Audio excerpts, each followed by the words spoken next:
Afrique. Ravi de vous retrouver pour un nouveau numéro de Washington Forum. Jacques Aristide en direct de New York. Gros plan cette semaine sur la présidentielle américaine au lendemain de l'ultime débat entre Hillary Clinton et Donald Trump. Un duel télévisé très tendu comme les deux premiers, ni poignée de main, ni sourire. Les attaques et les coups bas n'ont pas manqué, même si des sujets de fond ont pu être abordés. Mais l'avalanche d'accusations a-t-elle relégué au second plan les vrais enjeux du scrutin du 8 novembre? La campagne répond-elle réellement aux préoccupations des Américains, mais aussi du reste du monde? Décryptage.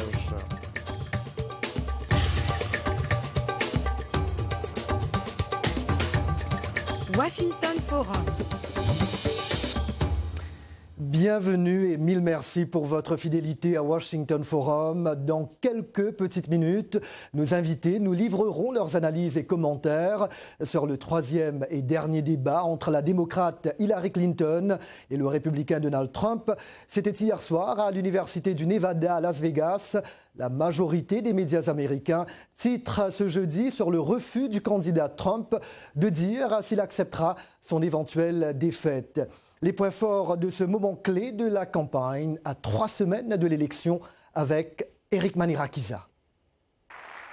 À l'image du deuxième débat, pas de poignée de main entre Hillary Clinton et Donald Trump dans leur dernière et ultime confrontation.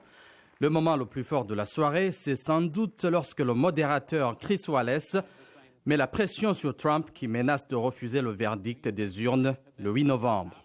Accepteriez-vous les résultats de cette élection? Je verrai à ce moment-là. Je ne peux rien dire maintenant. Ce que j'ai vu est si mauvais. Les médias sont tellement malhonnêtes, ils ont empoisonné l'esprit des électeurs. Clinton réplique, qualifiant la réponse de Trump de terrifiante et contraire à la tradition politique américaine. Il dénigre et dévalorise notre démocratie. Pour ma part, je suis consternée de voir un candidat de l'un de nos deux grands partis prendre une telle position. Trump et Clinton se sont également affrontés sur la Russie qui tente d'influencer le processus électoral en utilisant des cyberattaques, ce que confirment les responsables du renseignement américain. Enfin, Donald Trump pourra-t-il admettre que les Russes nous espionnent et le condamner? Être clair qu'il n'aura pas l'aide de Poutine dans cette élection et qu'il rejette l'espionnage russe contre les Américains, qu'il a pourtant encouragé dans le passé. Sous pression, Trump accepte de condamner la Russie pour ses activités, si cela était vrai, mais il a aussi mentionné que la Chine ou d'autres pourraient être derrière les cyberattaques. Je ne connais pas Poutine. Il a dit de bonnes choses sur moi. Si nous nous entendions bien, ce serait bien. Si la Russie et les États-Unis combattaient ensemble l'État islamique, ce serait une bonne chose. Il n'a pas de respect pour elle, ni pour notre président. Trump a également été sur la défensive sur les allégations d'au moins 9 femmes qu'il accuse d'agression sexuelle. Tout d'abord, ces histoires ont été largement discréditées. Ces gens, je ne les connais pas. Je crois savoir que c'est sa campagne qui l'a orchestrée. Clinton a voulu défendre ceux qui profèrent ces allégations. Donald pense que rabaisser les femmes le rend plus grand. Il s'en prend à leur dignité, leur estime, et je ne pense pas qu'il y ait une femme qui ne sache pas ce que cela implique. Les candidats ont également exprimé des vues différentes sur la désignation des juges de la Cour suprême, l'avortement et l'immigration. Trump a de nouveau appelé à la construction d'un mur à la frontière, mais Clinton a dit que cette politique allait séparer les familles. Le vote anticipé est en cours dans plus de 30 États, avec Hillary Clinton en tête des sondages qui lui accordent environ 7% d'avance. Eric Manirakiza, merci bien. Et maintenant, décortiquons ce débat et cette élection avec nos invités. Depuis Washington, le Guinéen Edouard Abba, président du conseil municipal de Hyattsville, dans l'État du Maryland. Edouard est également membre du Parti démocrate et soutient la campagne d'Hillary Clinton. Nous avons également invité un supporter de Trump. Il ne s'est pas encore pointé au studio, donc nous l'attendons et nous espérons qu'il va pouvoir nous rejoindre avant la fin de cette émission.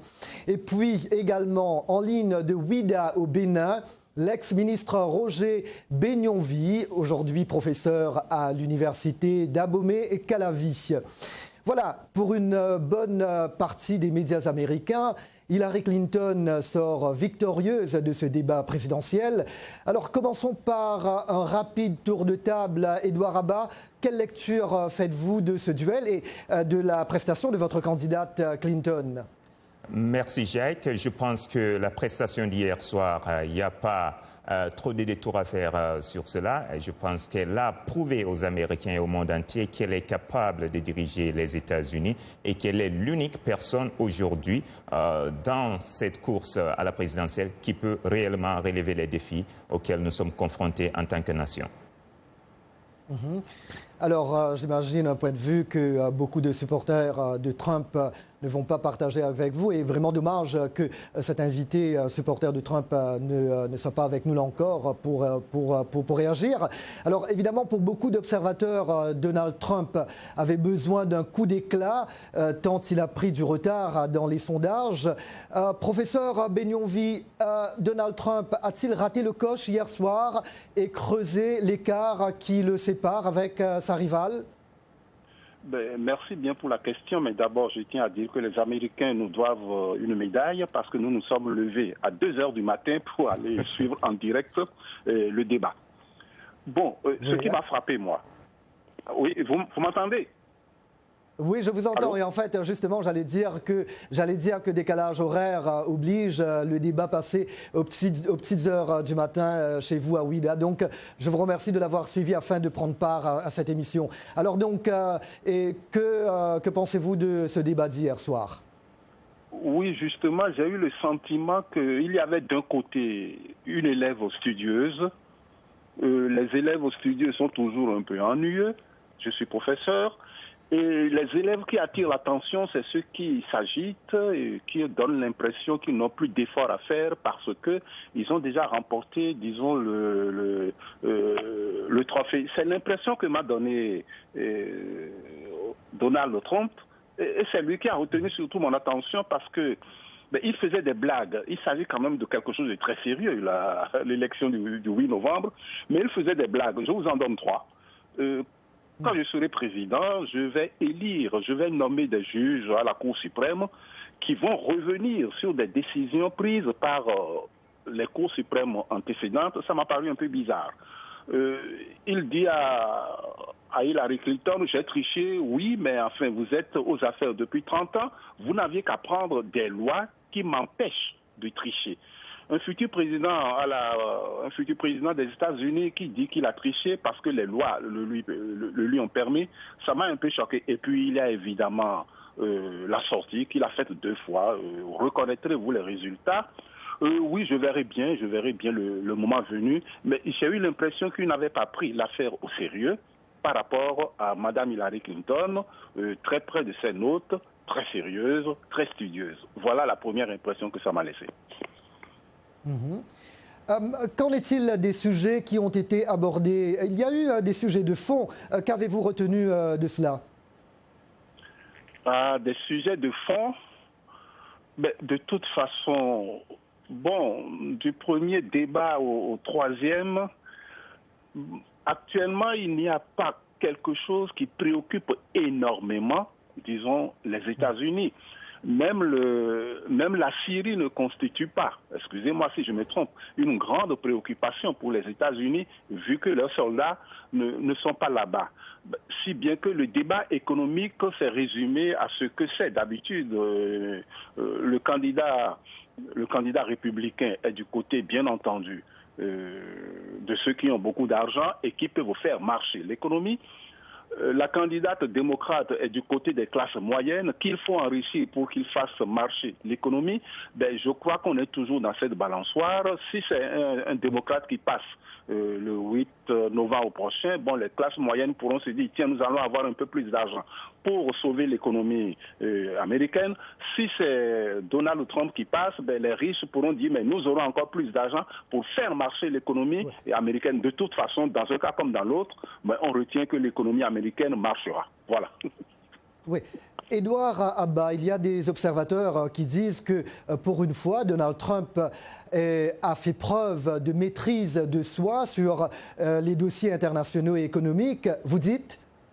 Je m'inscris plus ou moins en faux. C'est vrai que le tempérament de Donald Trump était un peu meilleur par rapport aux deux débats précédents et par rapport à ses sorties médiatiques.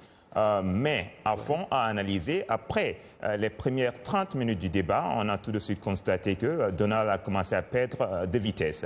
Et lorsqu'il a su qu'il ne maîtrisait pas les dossiers, et c'est toujours sa tactique, lorsqu'il n'a pas la maîtrise du sujet, et donc il va avec les attaques personnelles, il essaye de crier ou bien de faire sortir des slogans de gauche à droite. Donc vous sentez tout à l'heure qu'il n'est pas à l'aise, qu'il n'est pas dans son assiette. Donc franchement parlant, oui, il s'est maîtrisé, il a progressé, il a évolué, mais pas au niveau qu'il puisse représenter les États-Unis. Nous sommes désolés à ce niveau.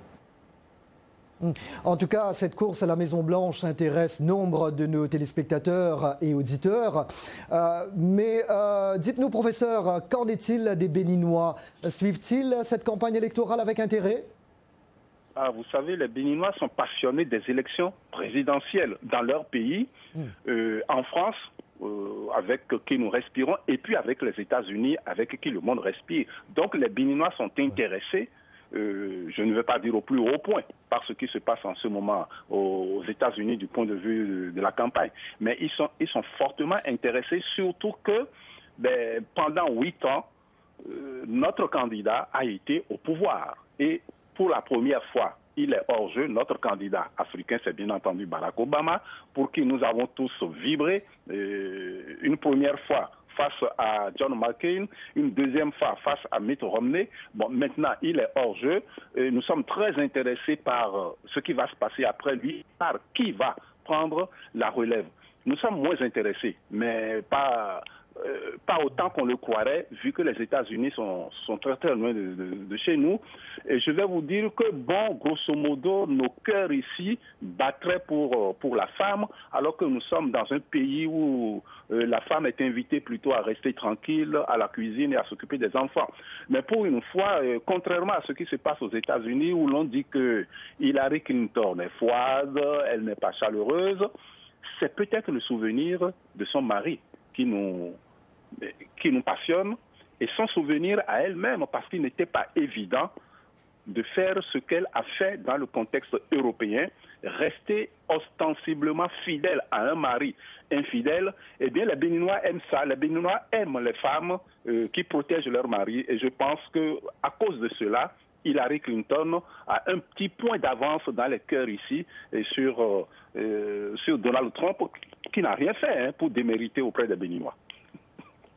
En tout cas, ses détracteurs ici la critiquent beaucoup pour cela. Alors nous le disions, Donald Trump a refusé hier soir de s'engager à accepter les résultats de la présidentielle. Depuis quelque temps, le candidat ne cesse de parler d'une élection déjà truquée, une déclaration sans preuve qui a d'ailleurs fait réagir le président Barack Obama. Nous l'écoutons. Vous commencez à pleurnicher avant même que le jeu ne s'achève.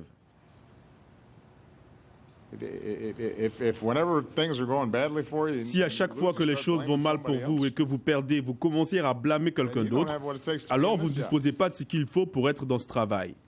Car il y a beaucoup de fois où les choses ne vont pas comme nous le souhaitons ou comme je le souhaite.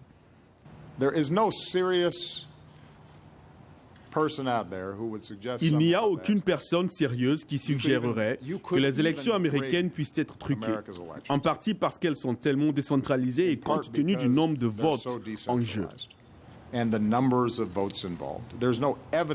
Il n'y a aucune preuve que cela soit arrivé dans le passé ou qu'il y a des cas où cela pourrait se produire cette fois. Et donc, je conseillerais à M. Trump d'arrêter de se plaindre et d'aller défendre ses idées pour obtenir des votes. Voilà le président Obama qui demande donc à Trump d'arrêter de pleurnicher. En tout cas, la campagne du candidat républicain demeure affaiblie par les révélations sur son comportement déplacé envers les femmes, des accusations que le candidat nie, évidemment. Il est également accusé d'avoir évité de payer des impôts pendant 18 ans. Il a été lâché par nombre de ténors républicains, ce qui l'a conduit à opter pour un affrontement très personnel, en déterrant notamment les frasques sexuelles de Bill Clinton. Alors, Edouard Abba, ce type d'attaque de Trump et maintenant son refus de dire s'il acceptera les résultats, sont-ils en train, en fait, d'avoir un effet contraire sur sa campagne et de profiter plutôt à Hillary Clinton? Vous allez me dire oui, évidemment. Tout à fait. Je pense que, comme on l'a dit dès le début, on aurait pu simplement nous asseoir et puis regarder Trump, parce que plus il parle, plus il s'enfonce, plus il crée des dégâts. Les révélations qui sont faites à son encontre, je pense que ce ne sont pas des révélations fortuites. Nous avons écouté l'audio de l'enregistrement qui date de 2005. Et il parle, il n'a pas nié que c'est lui qui parle. Il a reconnu que c'est bien lui. Et aujourd'hui, nous avons certaines de ces victimes qui prennent le courage de dénoncer, de venir de l'avant, et la liste continue. Pour le moment, nous avons à peu près 9 personnes qui ont déjà dit qu'elles ont été victimes. Oui. Mais en même temps, Edouard, il dit que tout cela, ce sont des paroles et pas des actes, donc en visant notamment Bill Clinton. Mais Edouard, même si Hillary Clinton a le vent en poupe, les derniers sondages, évidemment, lui donnant en moyenne quelques 48% des intentions de vote, contre environ 42% pour Trump. Alors Hillary Clinton doit également répondre à des révélations gênantes. Les emails piratés par Wikileaks montrent les calculs de sa campagne et ses liens avec Wall Street à travers ses discours payés. Elle est toujours hantée par les accusations concernant le financement de la fondation Clinton, sans oublier l'attaque contre le personnel diplomatique américain de Benghazi en 2012. Des républicains jugent Mme Clinton, alors secrétaire d'État, partiellement responsable de la mort de 4 Américains, dont l'ambassadeur. Alors, des sujets brûlants que l'équipe Clinton ne peut pas négliger non plus, n'est-ce pas, Edouard? Oui, nous ne négligeons pas ces sujets. Et il faut dire... Voilà, nous ne négligeons pas ces sujets et il faut reconnaître qu'il n'y a rien de nouveau dans tout ce qui est en train d'être dit, dans tout ce qui provient de Wikileaks. Mais avant de revenir à ce sujet, je voulais simplement dire... Donald Trump aurait pu dire que ce sont simplement des paroles entre garçons si il n'y avait pas eu des personnes qui se sont présentées pour dire « j'ai été victime ». Pas une, mais jusqu'à 9 et la liste continue. Pour revenir à ces révélations de Wikileaks, le cas de Benghazi en Libye, je pense qu'il y a eu une investigation du Congrès américain. Madame Clinton a été entendue pendant des heures. La FBI, la CIA, ils ont tous regardé le dossier, étudié le dossier, et je pense au jour d'aujourd'hui, il est clair qu'elle n'est pas fautive. Elle a fait ce qu'elle pouvait faire, mais malheureusement, c'est une insurrection au niveau d'un pays dont nous ne contrôlons pas la destinée. Donc c'est dommage ce qui est arrivé, c'est déplorable, mais on ne peut pas continuer à blâmer Mme Clinton pour cela. Oui. Bon, en même temps, donc, ce n'est pas une fin de campagne totalement facile pour elle. Alors, je vous propose 2 commentaires Facebook. Vero Bolinda, ce n'est pas une campagne présidentielle dans l'intérêt des Américains, mais plutôt un règlement de compte personnel. Et Alphonse Mwaki, RD Congo, pour la première fois aux États-Unis, on a vu le niveau du débat tiré très bas en raison des échanges focalisés sur des questions personnelles que sur les préoccupations de fond. Et voilà la deuxième partie de Washington Forum après cette pause. Et d'ailleurs, l'invité, le supporter de Trump, il va être avec nous. Voilà, nous vous retrouvons dans quelques petits instants. Les passagers de RM Show sont priés de monter à bord.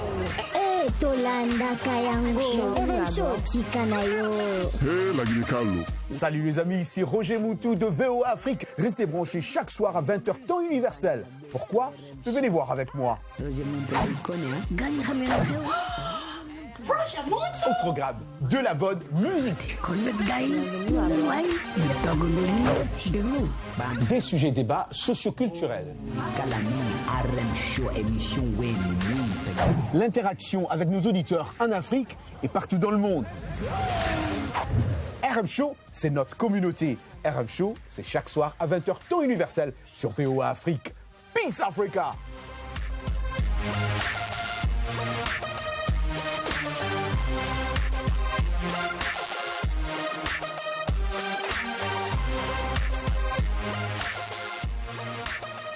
Jacques Aristide de retour avec vous dans Washington Forum. Coup de projecteur sur la présidentielle américaine au lendemain du débat entre Hillary Clinton et Donald Trump.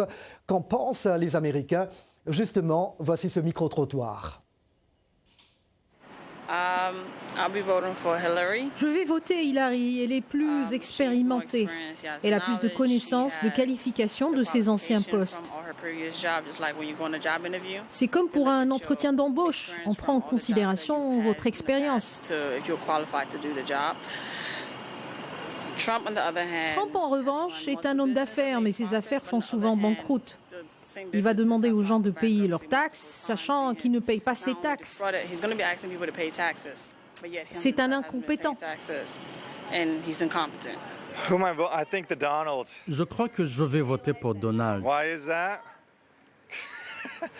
J'aime sa politique pour baisser les taxes et sa politique de l'immigration. C'est 50-50. Tous les deux peuvent gagner. Trump doit vraiment prier pour gagner. Il y a beaucoup de controverses qui l'entourent, mais ce débat sera peut-être le point tournant.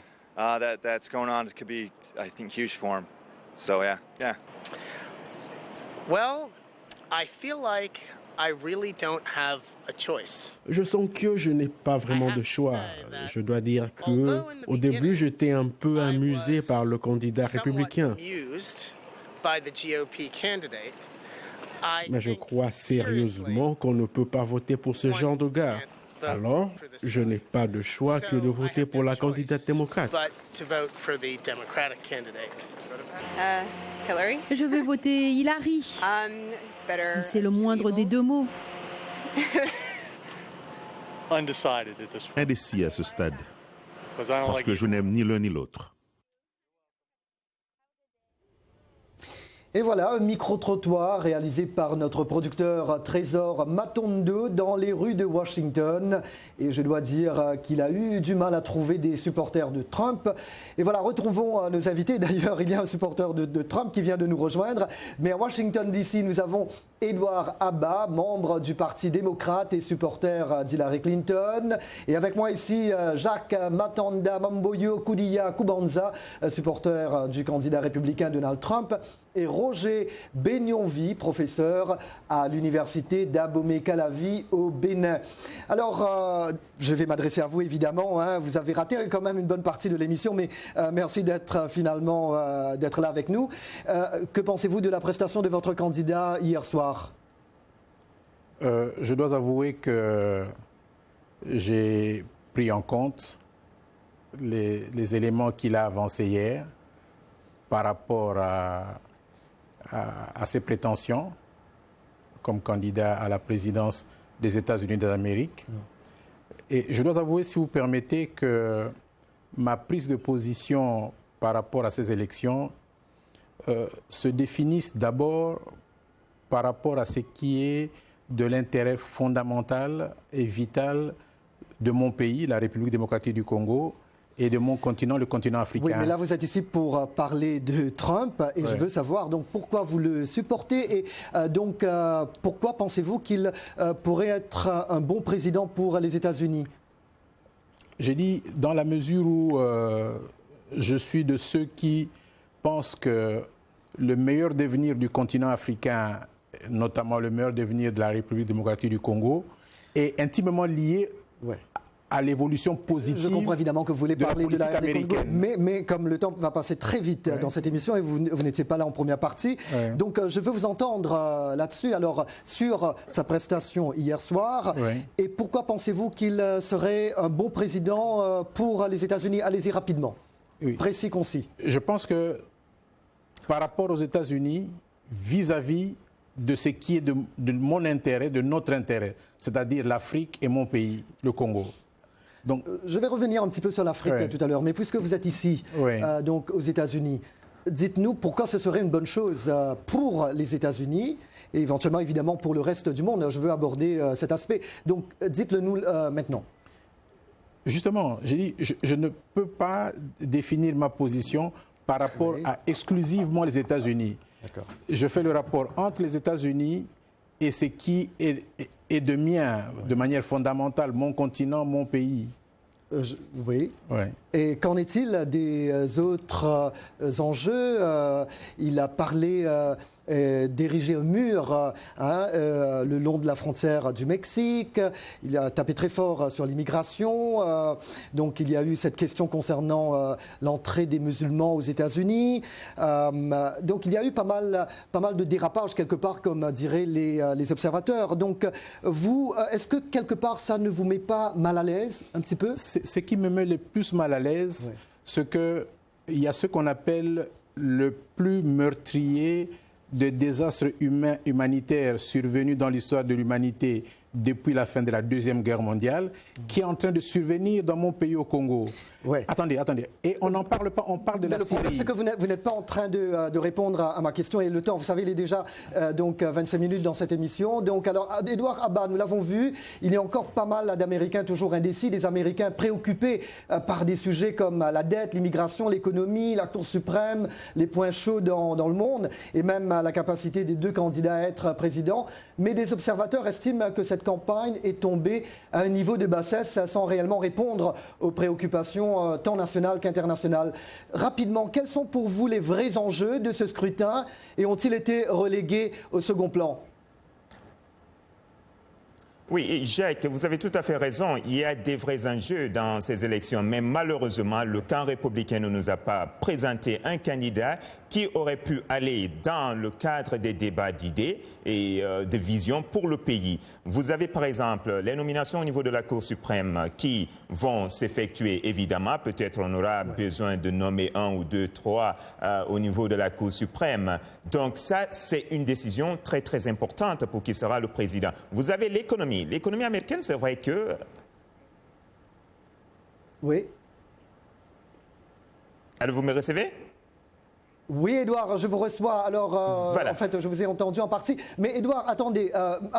Ce n'est pas tout le monde, d'ailleurs, qui croit qu'Hillary Clinton, présidente, serait bénéfique pour les États-Unis et pour le reste du monde. Ce sont ceux qui critiquent notamment sa politique en Libye, en Syrie ou en Irak, dont des efforts qui n'ont pas vraiment été couronnés de succès contre le groupe État islamique. Que répondez-vous à ces critiques, Edouard Abba? À ces critiques, nous répondons simplement que l'Amérique à elle seule ne décide pas au niveau international comment nous intervenons dans d'autres pays. Il y a des coalitions que nous mettons en place. Avec ces coalitions, avec les autorités en place, vous essayez de coordonner vos efforts. Mais lorsque quelque part d'autres faillissent à leur devoir, l'Amérique, on ne peut pas toujours dire que nous allons envahir un pays ici, un pays par là. Donc il faut qu'il y ait cette coordination, il faut qu'il y ait cette prise de conscience à la base que nous pouvons appuyer, que nous pouvons aider à aller de l'avant. Donc, lorsqu'il y a toujours ces négociations, il faut mettre les choses dans leur contexte. L'Amérique fait toujours sa part, fait son mieux, mais nous attendons de la part des pays concernés et de nos partenaires d'aider également dans la mesure de leur capacité. Roger Benionvie, comme beaucoup de gens ailleurs dans le monde, j'imagine que vous avez suivi plusieurs élections présidentielles américaines. En quoi cette présidentielle 2016 est différente? Et d'après vous, qui des deux candidats pourrait proposer une meilleure politique africaine en tant que locataire de la Maison-Blanche? Vraiment, en quelques mots, professeur, je suis désolé. Oui, cette élection présidentielle aux États-Unis est différente des autres parce que, curieusement, les enjeux, s'il y en a, ont été mis de côté à cause de la personnalité du candidat républicain qui aurait fait un bon candidat indépendant. Non pas ni républicain, ni démocrate, mais un candidat indépendant, un trouble fait. pour votre question, qui va des deux servir le mieux l'Afrique? Non. Personne des deux ne servira le mieux l'Afrique, parce que l'Afrique, dans toutes les grandes politiques occidentales, l'Afrique au sud du Sahara relève d'une cellule qui fait toujours la même chose. Merci aux équipes de Washington et de New York, et bien évidemment, merci à vous, chers amis fidèles de la VOA. Merci de nous avoir accueillis chez vous une fois encore cette semaine. C'était Jacques Aristide à New York. À la